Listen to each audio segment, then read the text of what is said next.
Ayan, ang mayamang hangal, Lucas 12 verse 13. Sinabi kay Jesus ng isa sa karamihan, Guro, sabihin nga po ninyo sa kapatid ko na ibigay niya sa akin ang bahagi ko sa mana namin. 14. Lipat. Next. Pabigay mo, Mike. 14. Sumagot si Jesus, Kaibigan, tagahatol ba ako o tagahati ng pag-aari nyo? Next. Diyan na lang ako babase, bro. Pagkatapos, sinabi niya sa kanila, mag-ingat kayo sa lahat ng uri kasakaman dahil ang buhay ng tao ay hindi nasusukot sa dami ng kanyang pag-aari. 16 para. 16. At ikinuwento niya ang talingaga na ito ay may isang mayamang may bukid rin sa umani ng sagana.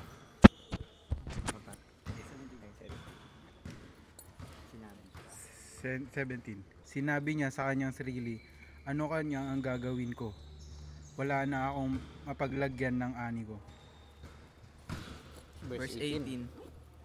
Alam ko na, gigibahin ko ang bodega ko at magpapagawa ko ng mas malaki at doon ko ilalagay ang ani at mga ari-arian ko.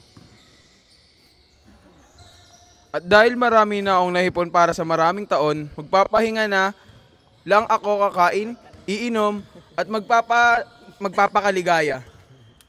Verse 20.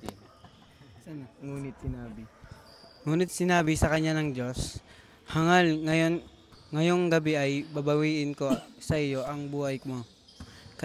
Kanino ngayon mapupunta ang lahat ng inipon mo para sa iyong sarili? Verse 21. Ganyan ang mangyayari sa taong nagpapayaman sa sarili, ngunit mahirap sa paningin ng Diyos. Yan. Okay, sige. Magandang gabi sa ating lahat. So, ang story na ito ay kailangan ng background. Hindi natin maintindihan 'to eh. Bakit ganito yung nabasa lang natin siya pero kailangan natin siya ng guide para maintindihan natin. Ulitin natin. Sabi sa verse 13, may isa daw nagsabi mula sa karamihan. Ano ba ang nangyari dito? Kasi yung setup nila dito, yung mga Pharisees, alam niyo mga Pariseo? Ang Pariseo yung mga religious leader noong unang panahon. So, ang difference ng Philippines ngayon, yung batas ay nakahiwalay sa relihiyon. Sa kanila isa lang. Yung relihiyon tsaka yung state, in religion tsaka yung state, iisa. So yung mga mataas sa kanila noong unang panahon ay yung mga Pharisees, yung mga Pariseo, yung mga Saduceo, yung mga gumagawa ng mga nag-interpret ng salita ng Panginoon, tapos pinapatakbo nila yun yung ginagamit nila para patakbuhin yung bansang Israel. So ang nangyari dito, naging corrupt sila. Tapos, alam nila na may dadating na Messiah, di ba? Alam niyo yung Messiah? Yung magliligtas sa ating mga kasalanan. Yun yung propesya, yun yung promise ng Panginoon sa bawat isa na nananampalataya sa Kanya. Meron dadating, ang Diyos ay magkakatawang tao, magiging baby, at after 33 years, siya ay ipapako. Yun ang nangyari. So, itong mga Pariseo na to, hindi nila tinanggap. In fact, sabi nila, si Jesus Christ daw, ang ginagawa niya daw, siya daw ay isang prince of demon. Okay? So, siya daw ay prince of demon, Beelzebul. Okay, so ang ibig sabihin nun, nagka-cast out daw siya ng mga masasamang espiritu sa pangalan ni Beelzebul. Siya daw yung prinsipe ng kadiliman o ng demonyo. So, yun daw ay isang blasphemy. Tapos, kinakausap niya yung disipulo, sabi ni Jesus Christ sa mga disipulo, mag-ingat kayo sa mga Pariseo dahil sila ay mga hipokrito. Alam niyo yung hipokrito? Alam niyo yan? Yung pakitang tao sa labas, malinis, matuwid sa harapan ng ibang tao, sa harapan ng tao, pero madumi, patay sa harapan ng Diyos. Verse 13, may isang nagsabi mula sa karamihan, sa crowd daw, Guro, sabi kay Kristo, sabihin mo sa aking kapatid na lalaki na hatian ako sa mana. May problema ba doon? Kunwari si Aljun, tsaka kalimutan ko yung pangalan? Andre. Kuya. Okay? Kasi ang setup noong unang panahon, ang rule ng Panginoon, pag yung panganay, okay, siya yung bibigyan ng double portion o doble ng mana sa kanya mabibigay. May problema ba dun sa sinabi nung kapatid? Guro, sabihin mo sa aking kapatid na lalaki na hatian ako sa mana. So sabi sa salita ng Panginoon, pag ang panganay na lalaki, sa kanya yung double portion. Tapos yung mga sumunod na mga mas batang lalaki na kapatid, sa kanila yung onting portion lang. Okay? So, may problema ba dun sa sinabi ng kapatid? Meron na wala? Wala naman, di ba? Wala naman. Sasabihin natin sa verse 13. Kung itutuloy natin, makikita natin yung pag-expose ng Panginoong Jesucristo dun sa puso ng lalaki. Verse 14 sabi, ngunit sinabi ni Jesus sa kanya, lalaki, sino ang nagtalaga sa akin na maging tagahatol o tagahati sa inyo? Tinanong siya. Okay, tinanong ni Jesus Christ itong lalaki na ito kasi si Jesus Christ ay rabbi. Sikat si Jesus Christ, trending. Okay? Trending siya sa Israel. Nakita ng mga Pariseo na sobrang daming sumusunod sa kanya. Yun yung setup. Sobrang dami. Libo. Diba nagpakain si Jesus Christ ng 5,000? Tapos meron pa 4,000. Okay? So, ganun siya ka-trending. No? Maraming followers. No? Siguro 2.1 followers. No? Ganyan. So, kung imagine natin, ganun siya. Ang nasa isip ng lalaki, papaboran ako ng Panginoon. Papaboran ako ni teacher, ni Jesus Christ. At maririnig ng kuya ko at susunod siya. At hahatian ako ng mana. So, ganun yung nasa isip niya. Okay? Kaya sinabi ng Panginoon, sino ako? O sino ang nagsabi sa iyo na ako yung mag-mediate sa inyo, na mag-aayos nun? Kasi nga, siya ay rabbi, siya ay teacher. Siya ay may kakayanan na ayusin yon. Pero tinanggihan niya. Ano ang meron dun sa puso? Bakit? Ano yung nasa isip ng Panginoong Jesucristo? Bakit hindi niya inayos yon? Hindi niya pinagbigyan yung request ng lalaki. Okay? So, nasaan ba tayo? Verse 14, no? 15. Sinabi niya sa kanila, tingnan at ingatan nyo ang inyong mga sarili mula sa kasakiman. Yun yung problema. Okay? Kasakiman sapagkat ang buhay ng tao ay hindi nakapaloob sa kasaganaan ng mga bagay na kanyang tinatangkilik. Ano ba yung mga yun? Ano ba yung meron tayo sa atin? Okay? Masama bang maging mayaman?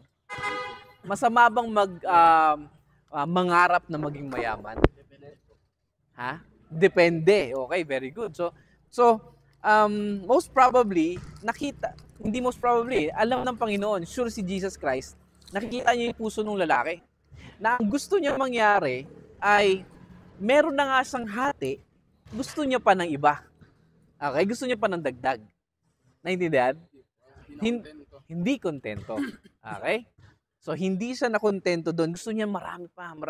Okay? Ang English nito, yung covetousness. Okay? Yung covetousness, ibig sabihin yung desire mo na gusto mong makuha lahat.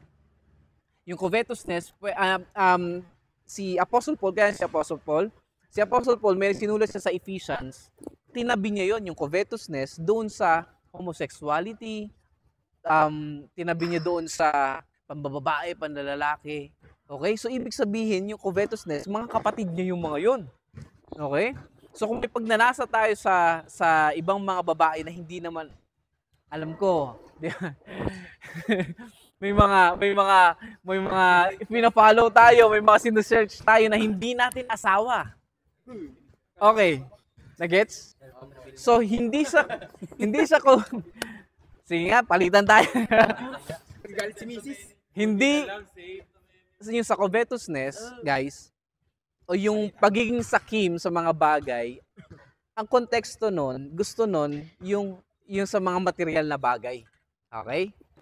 Pero yung lust, o yung, sorry for the word, kalibugan sa ibang, pagnanasa sa ibang kasarian o kaparehas ng kasarian, okay? LGBT, gay, lesbian, o ibang mga babae, gusto mo lahat ng babae sa'yo, yun ay lust. Okay? Yun ay pagnanasa. Mali o masamang pagnanasa. So yun ay magkakapatid. Okay? So dito, sa context na dito, ito, sakim siya sa mga bagay na hindi naging sapat sa kanya. Gusto niya sa kanya lahat. Okay? So, si Jesus Christ, ugali niya, no, na magturo para magbigay ng parable. Sabihin mo, parable. Yan, yung parable, yun yung secret, yun yung teaching na may hidden meaning. Mga disipulo lang yung mga kayang makaintindi nun, makagets nun kasi pinapaliwanag ng Panginoon secretly. Okay? So verse 16, nagsabi siya ng isang talinghaga sa kanila na sinasabi, ang bukirin ng isang mayamang lalaki ay nagbunga ng sagana. Ano daw yung nangyari sa bukirin ng mayaman? Nagbunga ng... Sino ang nagbe-bless sa atin? Si Lord. Okay? May trabaho. Sino nagtatrabaho sa inyo? Sa sideline. Pag naging full-time ka na, mas makikita mo yung pagod. Ako, naka-full-time ako sa work. So, nag-full-time ka. Okay, very good. So, naramdaman mo na yung stress, ano? Ang hirap pag humawak ng tao. Okay? So pag humawak ka na ng tao, may lahat ng asar nandoon. Okay? So binibless tayo ng Panginoon materially, no, sa mga work natin. Yung mga trabaho ng mga kamay natin, pinapalitan ng Panginoon yun ng reward. So dito, nakita natin na binibless pala ng Panginoon yung makasalanan at righteous sa material na bagay. So dito, ulitin ko, sinabi niya, yan, nagsabi siya ng isang talinghaga sa kanila na sinasabi, ang bukirin ng isang mayamang lalaki ay nagbunga ng masagana. Okay, so naging masagana, blessed, ang dami materially. Verse 17, nag-isip siya sa kanyang sarili. Sinabi niya, ito yung tanong niya, ano ang aking gagawin? Binless siya ng Panginoon, pero yung isip niya, yung mind niya o yung espiritu niya ay naandun sa material na bagay. Dapat hindi nagtatanong ang mga disipulo ng Panginoon. Dapat hindi na siya nag-iisip, ano ba yung gagawin ko sa material na bagay? Yun yung difference ng pag ikaw nag-act ka as owner ng blessing na akin ito.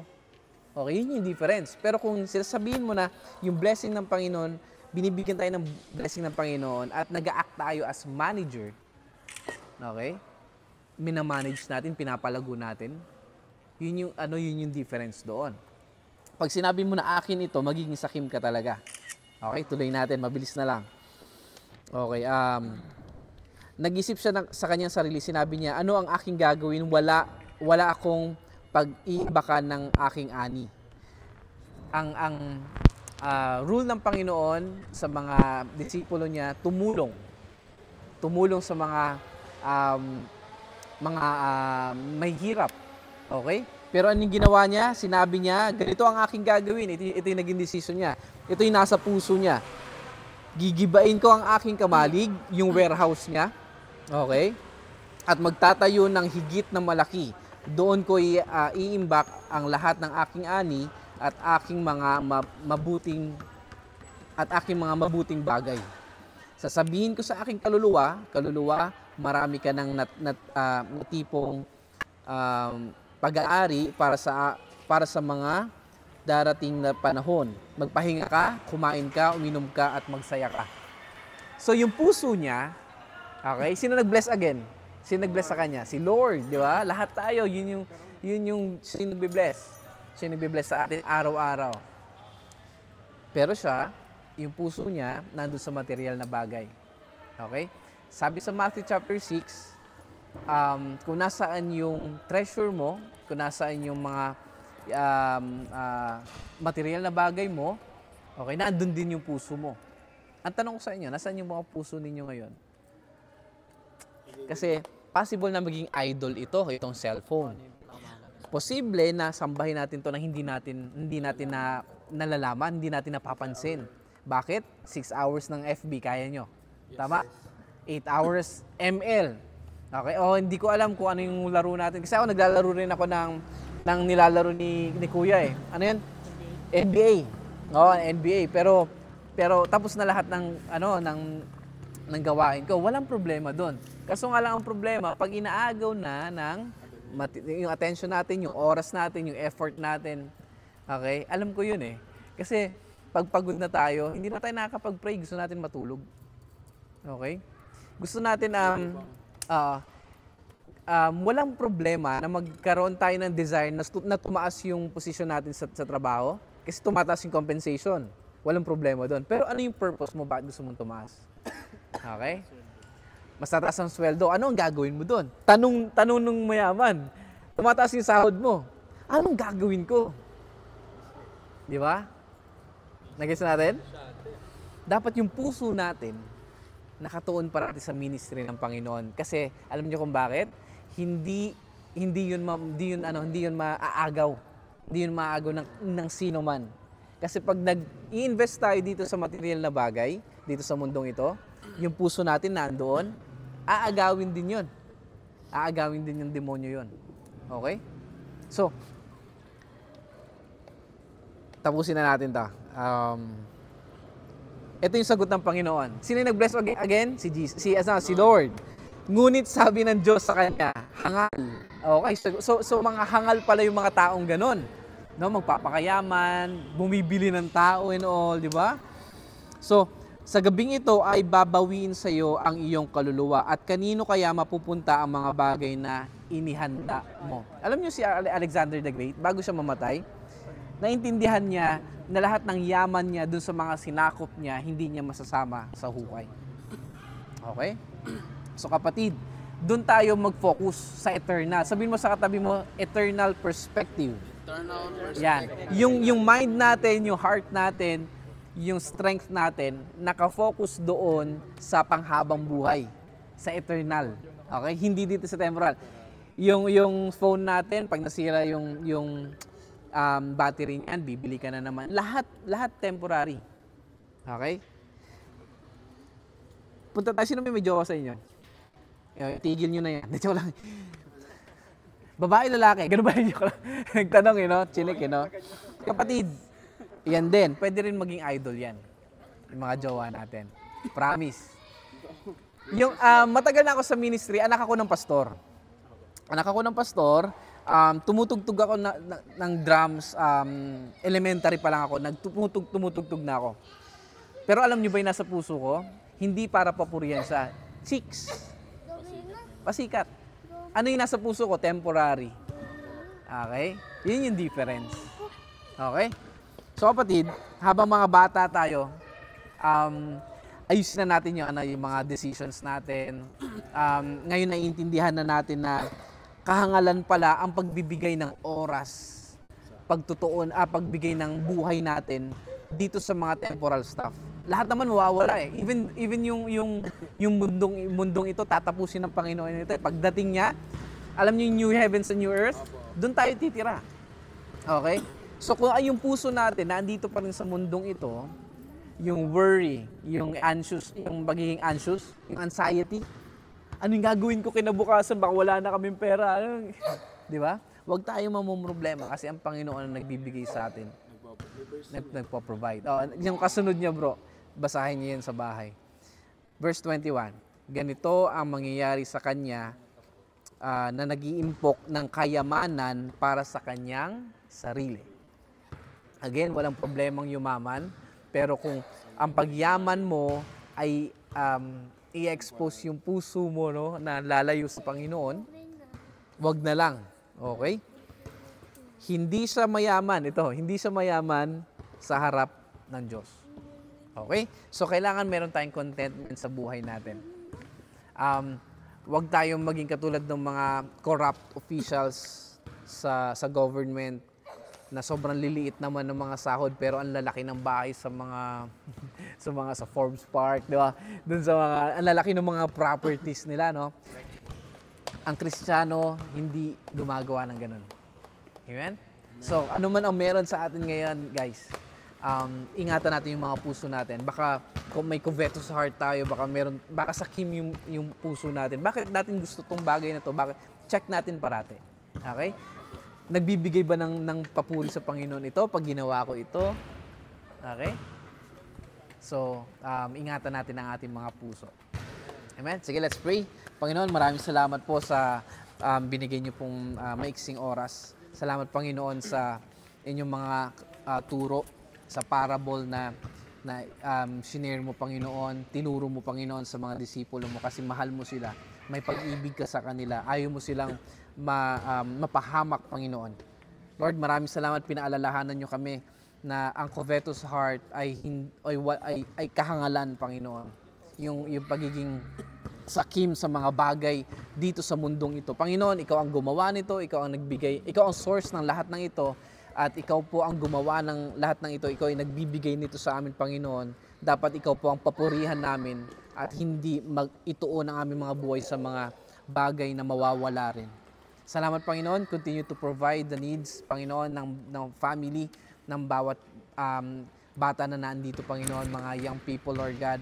Nakikita mo ang mga puso nila, mga pinagdadaanan nila araw-araw. Hindi namin alam, Panginoon, kung anong status ng family nila, Panginoon. Kapos sila financially, may problema sila spiritually, may problema sila sa emotion, Panginoon. Lord, ikaw mag-aayos nito, Panginoon. Nasa iyo, Panginoon, ang peace, sa iyo nanggagaling ang joy, Panginoon, ng bawat isa. Salamat, Lord God. Continue to provide the needs of everyone. In Jesus' name we pray. Amen.